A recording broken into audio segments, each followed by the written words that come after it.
पावसाची रिमझिम, गार वाऱ्याची झुळूक अशा पावसाळी वातावरणात तरुण तरुणींच्या अमाप उत्साहात कात्रज ते सिंहगड या नाईट ट्रेकला सुरुवात झाली आहे। यंदा सुमारे 25 टीमच्या नाईट ट्रेकमध्ये सहभागी झाल्यात। प्रत्येक टीममध्ये किमान एका तरुणीसह 3 मुलांचा समावेश आहे। रात्रभर 75 स्पर्धक 17 किलोमीटरचं अंतर आणि 60 टेकड्या पार करून पहाटे सिंहगडावर पोहोचतील। स्टॅमिना, शारीरिक क्षमता आणि साहसाची कसोटी पाहणारा प्रवास असतो। किती जण प्रवास यशस्वीरित्या पूर्ण करतात याचीच उत्सुकता आहे।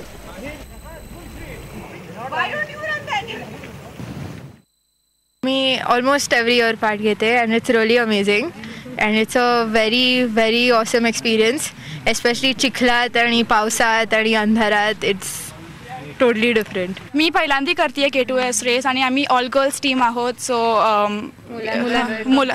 So looking forward to having fun. My experience has been amazing till date. खूप मजा केली आम्ही, कारण एक पॉईंटला असं होतं की एव्हरीबडी इज खूप टायर्ड होतात सगळेजण।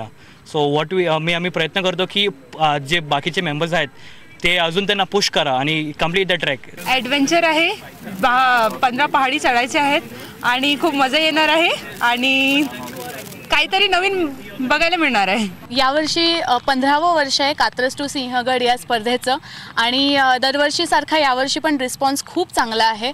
100पेक्षा जास्त टीम्सनी आपल्याकडे भाग घेतलाय।